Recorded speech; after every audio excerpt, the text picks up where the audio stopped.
राज्य स्तरीय अनुसरण परिषद में श्री शिव सिंह बिष्ट जी, श्री भूपेश उपाध्याय जी, उत्तराखंड जैविक उत्पाद परिषद, भारतीय जनता पार्टी के प्रदेश के महामंत्री भाई कुंदन सिंह परिहार जी, हमारे वरिष्ठ नेता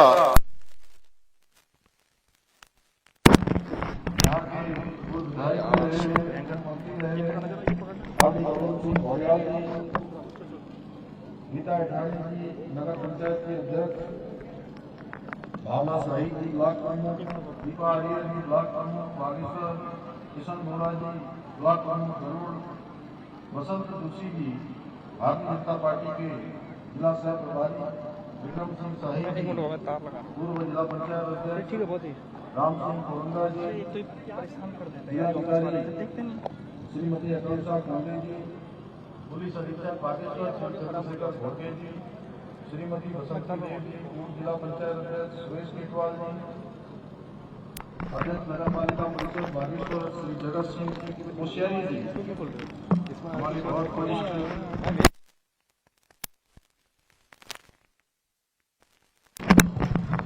और हमारे भारतीय जनता पार्टी के सभी मंडलों के अध्यक्ष, सभी पदाधिकारीगण और दूर दूर से सुदूरवर्ती क्षेत्रों से आज इस कार्यक्रम में यहाँ पर पधारे मेरे सभी बड़े बुजुर्ग, माताएं, बहनें, मेरे सभी युवा नौजवान साथी, एनसीसी और विभिन्न स्कूलों के आए हुए सभी कैडेट, सभी हमारे छात्र छात्राएं, उनके अभिभावक, विभिन्न विभागों से आए हुए सभी अधिकारीगण, कर्मचारीगण, मुख्य विकास अधिकारी और अन्य अधिकारीगण, मैं आज इस अवसर पर आप सभी का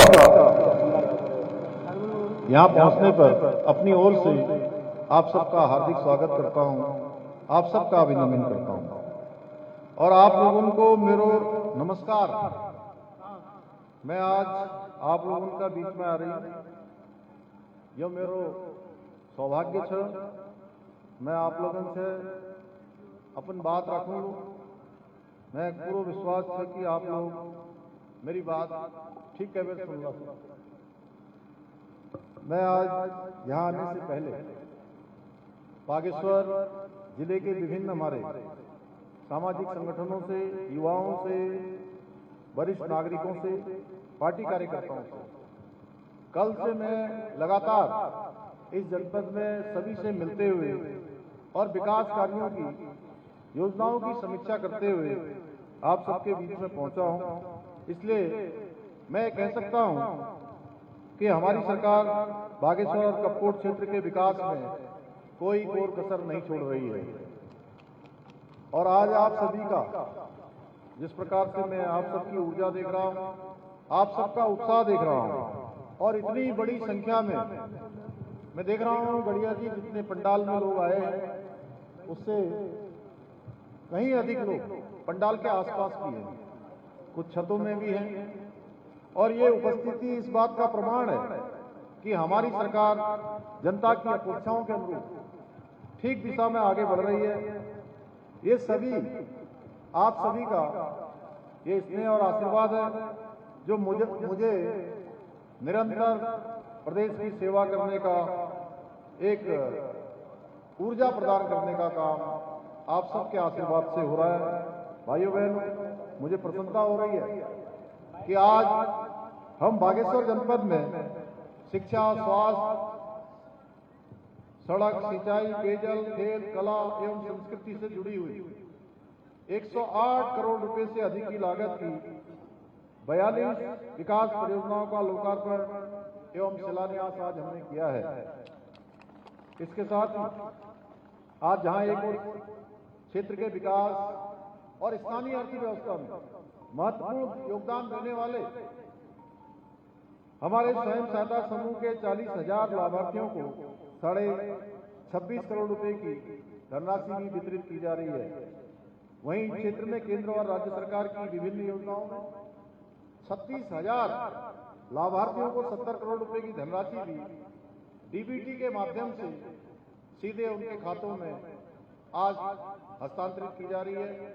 मुझे पूरा विश्वास है ये सभी योजनाएं न केवल इस क्षेत्र के लिए बल्कि आधारभूत सुविधाओं को सशक्त बनाने में बहुत सहायक सिद्ध होंगी, बल्कि हमारे सभी नागरिकों के लिए बेहतर सुविधाएं उपलब्ध कराने के साथ साथ जो स्थानीय अर्थव्यवस्था है उस स्थानीय अर्थव्यवस्था को एक नई गति प्रदान करेंगे।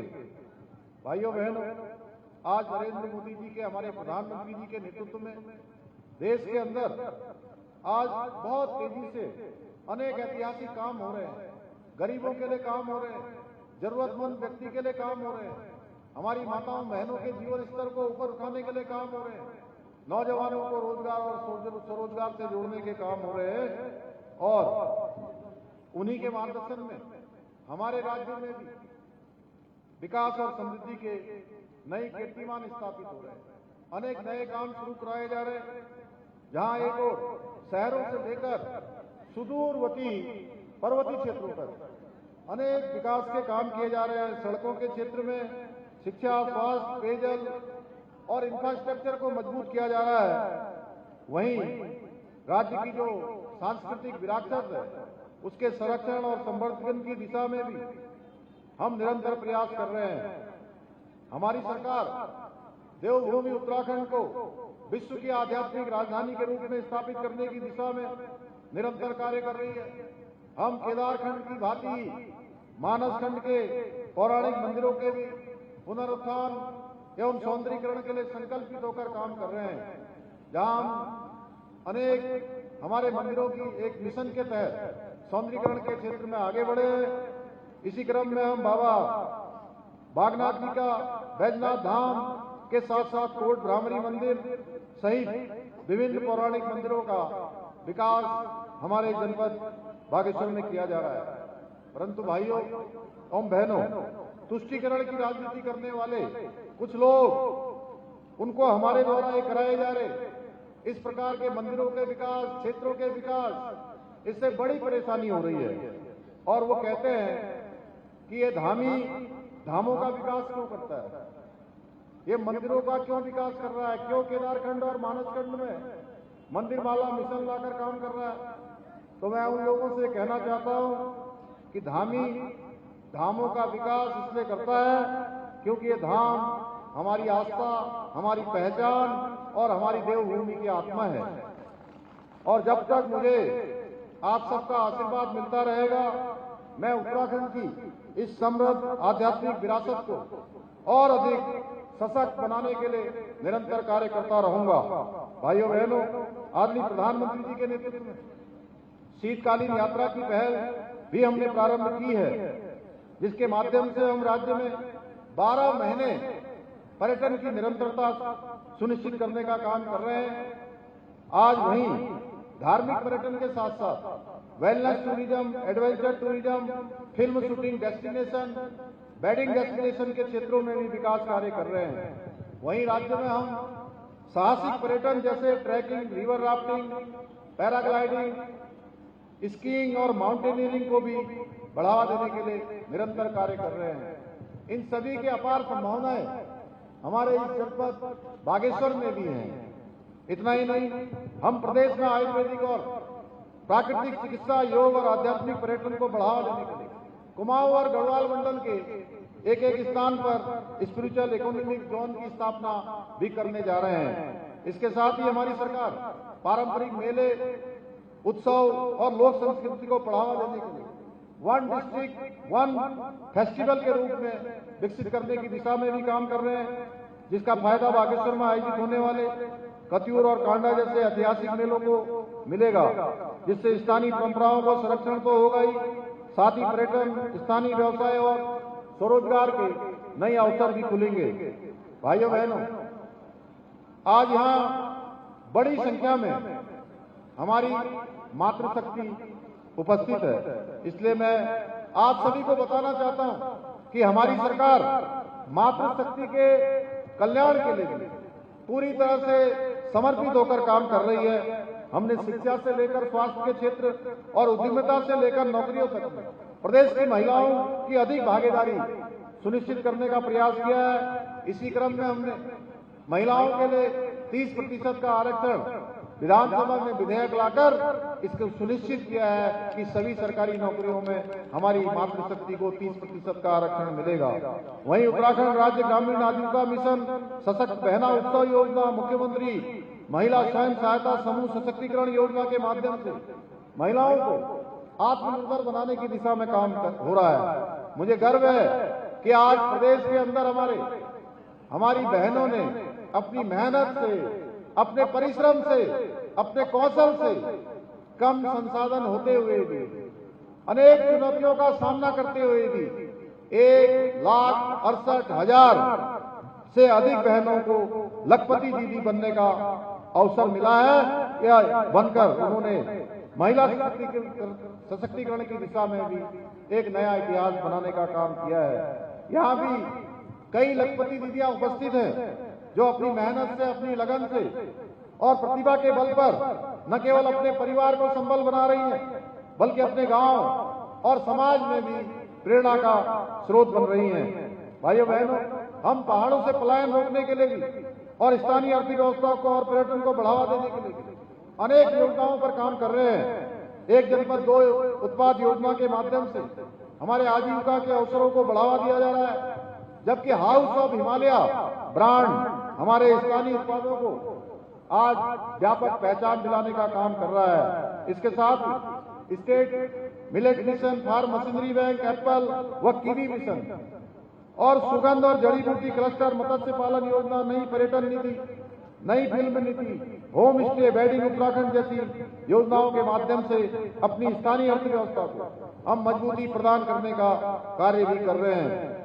आज एक जनपद दो योजना के माध्यम से बागेश्वर में प्राचीन समय से चली आ रही पारंपरिक काम्य शिल्प को भी अंतर्राष्ट्रीय स्तर पर पहचान मिल रही है।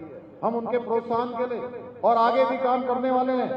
आज बागेश्वर जनपद में मत्स्य पालन से जुड़ी हुई समितियों ने 36 लाख रुपए से भी अधिक की आय अर्जित की है। वहीं यहाँ संचालित हो रहे सैकड़ों होम स्टे स्थानीय युवाओं को रोजगार से स्वरोजगार से जोड़ने का सशक्त माध्यम बन रहे हैं।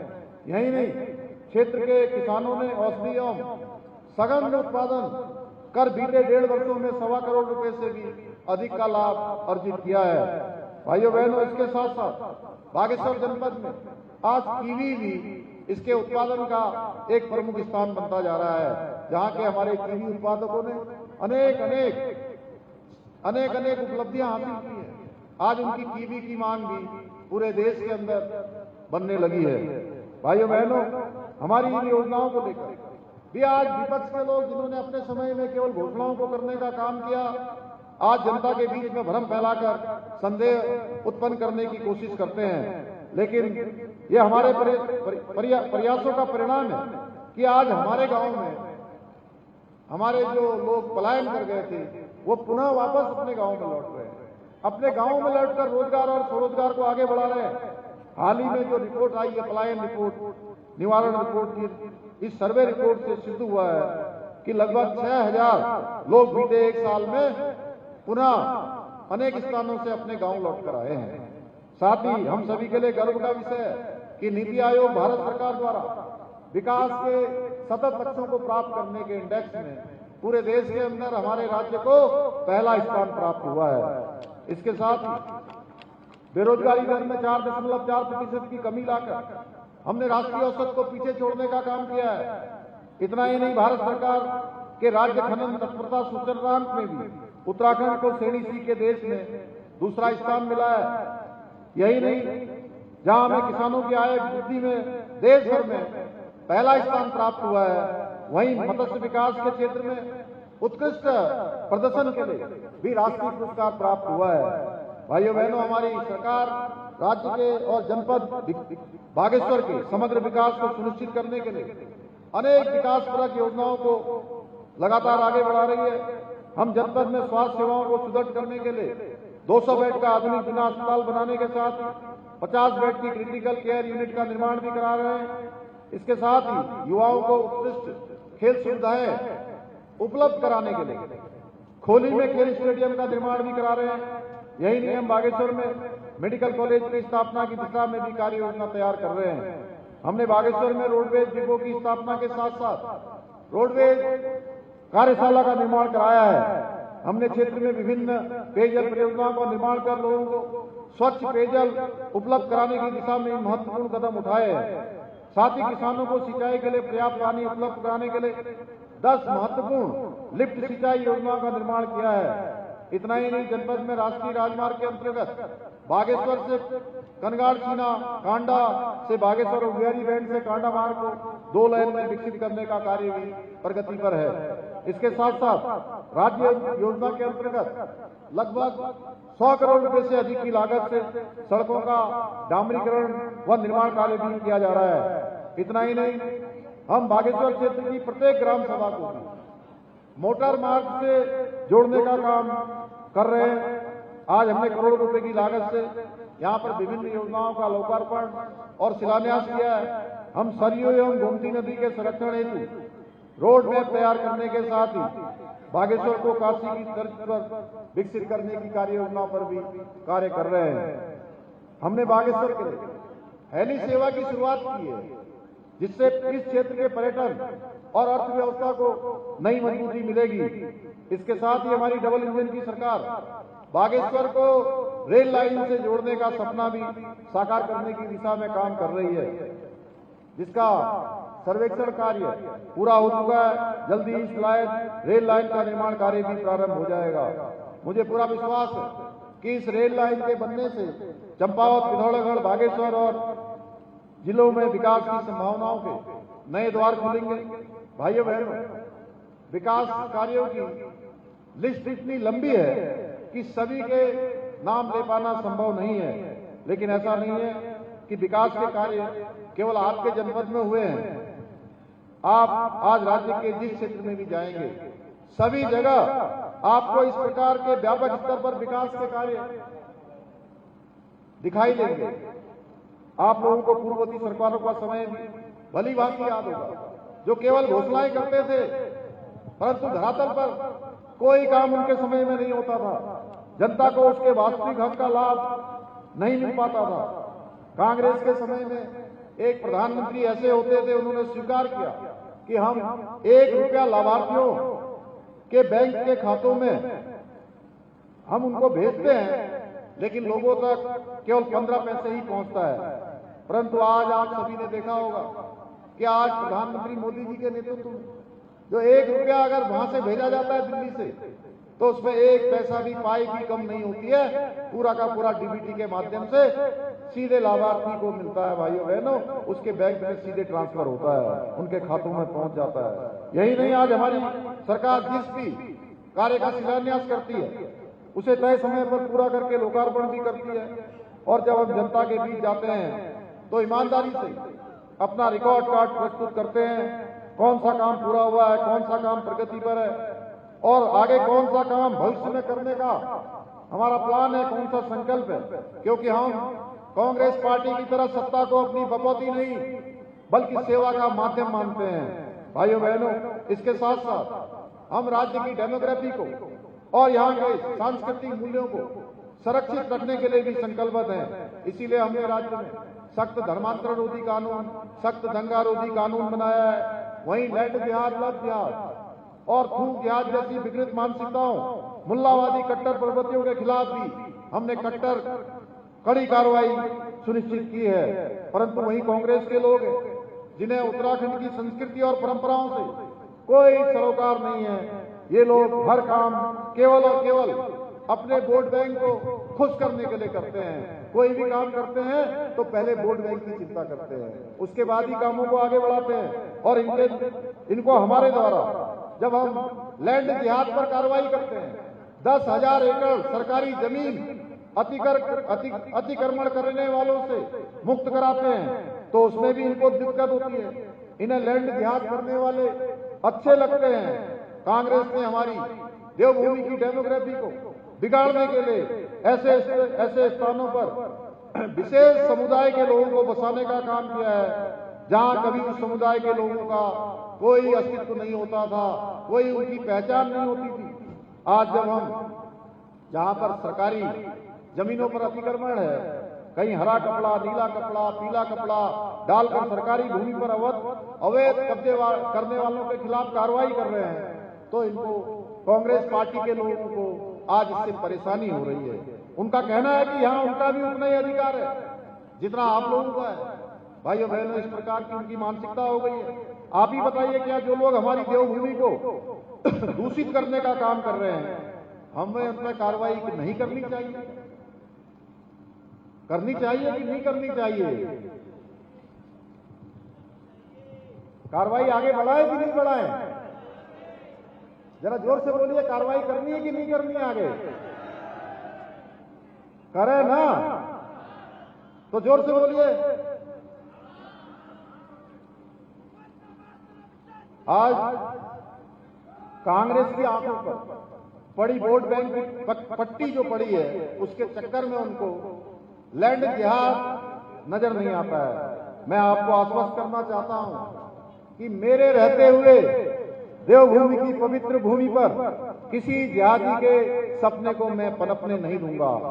हमारी आने वाली पीढ़ियों को हम एक सुरक्षित उत्तराखंड सौंपना चाहते हैं, सुरक्षित उत्तराखंड देना चाहते हैं। भाइयों बहनों, हमने प्रदेश में देश का सबसे पहले हमें उस राज्य का होने का गौरव प्राप्त हुआ है जहां रहने वाले लोगों के लिए, सभी के लिए एक समान कानून लागू कर दिया गया है। यूं तो पूरे देश में यूसीसी को लेकर राष्ट्रवादी लोगों ने हमारी सरकार को खूब सराहा, खूब प्रोत्साहन किया, लेकिन कांग्रेस को समान नागरिक संहिता से भी तकलीफ है। उन्हें लगता है कि एक समुदाय विशेष के अधिकार छीने जा रहे हैं। परंतु आप बताइए, क्या उत्तराखंड में महिलाओं के उत्पीड़न को बर्दाश्त कर सकते हैं, या किसी को सिर्फ धर्म के आधार पर कानून के साथ खिलवाड़ करने की छूट दे सकते हैं? लेकिन कांग्रेस अपनी वोट बैंक की राजनीति के चक्कर में सच्चाई का सामना नहीं करना चाहती। भाइयों बहनें, हमने उत्तराखंड में पनप रही विभाजनकारी मानसिकता पर अंकुश लगाने के लिए राज्य के अंदर जो मदरसा बोर्ड था, जिसमें कबीलाई मानसिकता की शिक्षा दी जाती थी, उस मदरसा बोर्ड को भी भंग करने का निर्णय लिया है। विधानसभा में हमने विधेयक लाकर कानून बना दिया है। अब अगले वर्ष 1 जुलाई 2026 से ऐसे मदरसे उत्तराखंड के अंदर संचालित नहीं हो पाएंगे जो मदरसे सरकारी बोर्ड के द्वारा निर्धारित पाठ्यक्रम को नहीं पढ़ाएंगे। भाइयों बहनों, हम देवभूमि में जिहादी मानसिकता को पनपने वाले अलगाववादी केंद्र नहीं बनाना चाहते, बल्कि ज्ञान और संस्कार के मंदिर स्थापित करना चाहते हैं। आज अल्पसंख्यक स्कूलों में जहां गुरुवाणी गूंजेगी, तो इसमें कांग्रेस को क्या परेशानी है? हमने राज्य में बच्चों को गुमराह करने वाले 250 से अवैध मदरसों को भी बंद करने का निर्णय लिया है, इसमें ताला लगाया है। इसमें भी कांग्रेस को परेशानी है। जब हम सनातन धर्म को बदनाम करने वाले, षड्यंत्र करने वालों के खिलाफ सख्ती से कार्रवाई करते हैं, तो उनका पेट दुखने लगता है। भाइयों बहनों, आपको जानकारी होगी, ये जानकारी आपको हैरान करेगी। ऐसे भी राज्य में कई घुसपैठिए हैं जो नाम और भेष बदलकर देवभूमि उत्तराखंड की पवित्रता और सनातन को कलंकित करने का प्रयास कर रहे थे, और हमने ऑपरेशन कालनेमी चलाकर ऐसे पाखंडियों और विधर्मियों को गिरफ्तार करने का भी काम किया है। इसमें भी कांग्रेस के लोगों को बड़ी समस्या है, लेकिन मैं स्पष्ट कर देना चाहता हूं कि हम ऐसे घुसपैठियों को देवभूमि उत्तराखंड से निकालकर वापस वहीं पहुंचा रहे हैं जहां से वो आए हैं। भाइयों बहनों, हमारे द्वारा लिए गए ये सभी निर्णय आज देश में भी उदाहरण बन रहे हैं। आज देश भर में मानव अधिकारों के नाम पर सनातन धर्म को बदनाम करने वाले एकजुट हो रहे हैं, और कांग्रेस के साथ मिलकर ये सब लोग अर्बन नक्सल गैंग हमारी सरकार के खिलाफ षड्यंत्र करने में जुटे हैं। आज इस अवसर पर मैं आप लोगों से यह आह्वान करना चाहता हूं कि आप लोग देवभूमि के संस्कृति के संरक्षक है, वाहक है, इसलिए अपने अपने स्तर पर इस मानसिकता को भी करारा जवाब दें और इन्हें स्पष्ट करें कि देवभूमि में इनकी साजिश बिल्कुल बर्दाश्त नहीं की जाएगी। भाइयों बहनों, हमारी सरकार ने भर्ती प्रक्रियाओं को भी पारदर्शी बनाने और नकल माफियाओं पर अंकुश लगाने के उद्देश्य से सबसे देश का सख्त नकल विरोधी कानून लागू किया है, जिसका परिणाम हुआ है कि पिछले 4 सालों में हमारे राज्य के बेटे बेटियों को, हमारे भाई बहनों को 27,000 से भी ज्यादा लोगों को आज सरकारी नौकरियां प्राप्त करने में सफलता प्राप्त हुई है। और इस कानून के लागू होने के बाद हमने पिछले 4 वर्षों में 100 से अधिक नकल माफियाओं को जेल की सलाखों के पीछे पहुंचाया है, जिन्होंने पूर्व की सरकारों के समय में नकल को उत्तराखंड के अंदर एक उद्योग बना दिया था। भाइयों बहनों, हमारी सरकार राज्य से भ्रष्टाचार को जड़ से समाप्त करने के लिए जीरो टॉलरेंस की नीति के तहत काम कर रही है। प्रदेश के इतिहास में पहली बार आईएएस, आईएफएस, पीसीएस स्तर के अधिकारियों सहित पिछले 3 वर्षों में भ्रष्टाचार में लिप्त 200 से भी अधिक लोगों के खिलाफ हमने कठोर कार्रवाई की है। भाइयों बहनों, हमारी सरकार देवभूमि उत्तराखंड को देश का सर्वश्रेष्ठ राज्य बनाने के अपने विकल्प रहित संकल्प को पूरा करने के लिए निरंतर कार्य कर रही है। मुझे पूरा विश्वास है कि हमारे इस संकल्प को साकार करने में बागेश्वर और कपकोट के मेरे सभी परिवारजन इसी प्रकार हमारी सरकार के साथ कंधे से कंधा मिलाकर अपना योगदान देते रहेंगे। आज के अवसर पर हमारे विधायक जी सुरेश गढ़िया जी ने, वैसे तो पहले ही काफी काम हो गए, इन्होंने खुद ही बताया, आप सबको पता ही है क्षेत्र में कि बहुत सारे विकास के काम आगे बढ़े हैं, काफी सारा प्रयास किया है, लेकिन अभी बहुत विकास की आवश्यकता भी है। अनवरत रूप से यहाँ के विकास कार्य चलते रहे। इन्होंने मुझे एक पत्र दिया है जिसमें लगभग 18 इन्होंने प्रमुख मांगों का उल्लेख किया है। मैं इसको अपने साथ ले जा रहा हूं, जैसे रीठा बगर, हरसिंगिया बगर, लालपुर तक मोटर मार्ग के निर्माण के नवीनीकरण की बात है इसमें। इसके साथ ही सरमूल को पर्यटन धाम के रूप में आगे बढ़ाया जाएगा, क्योंकि मेरा भी मानना है कि जहां से सरयू का उद्गम होता है वो स्थान हमारा आगे बढ़ना चाहिए। इसके साथ साथ सामुदायिक स्वास्थ्य चिकित्सालयों का उच्चीकरण है, आदर्श राजकीय स्कूल का उच्चीकरण है, पीएम श्री में गरुड़ में इंडोर स्टेडियम है, बागेश्वर में सरयू नदी का पुल है, और इसके साथ साथ मिनी स्टेडियम और प्रांतीकरण और अनेक योजनाएं मैं इनको अपने साथ लेकर जा रहा हूं। इनको आगे के परीक्षण करवा के इन सभी को अपनी योजनाओं में सम्मिलित किया जाएगा। कपकोट कर्मी पिंडारी बदियाकोट मार्ग का सुधारीकरण का भी है, इसको भी रखा जाएगा। इसके साथ साथ हमारे सिज्जा में प्राचीन गोलू मंदिर का सौंदर्यीकरण की बात करिए, कौसानी में कार पार्किंग, और इनके भी इस पत्र को मैं अपने साथ ले जा रहा हूं। हमारे सुरेश खेतवाल जी ने भी इसमें दिया है। इसके साथ साथ हमारे गोविंद सिंह दानू जी ने भी कई सुझाव यहाँ दिए हैं, विक्रम सिंह शाही जी ने भी दिया है, भूपेश उपाध्याय जी ने भी दिया है। मैं सभी को अपने साथ लेकर जा रहा हूँ। इन सभी को आगे परीक्षण करवा के आगे की कार्य योजनाओं में सम्मिलित किया जाएगा, इसी विश्वास के साथ। और एक गरुड़ के अस्पताल जिला चिकित्सालय की काफी बड़ी संख्या वहाँ दोनों ही स्थानों से आती है, उसका उच्चीकरण करने का प्रस्ताव तैयार करवाया जाएगा, मैं ऐसी घोषणा करता हूँ। इसके साथ इसी विश्वास के साथ आप सभी को पुनः मैं आप सबका इतनी बड़ी संख्या में यहाँ पधारने के लिए आप सबका धन्यवाद व्यक्त करते हुए आप धन्यवाद ज्ञापित करता हूँ।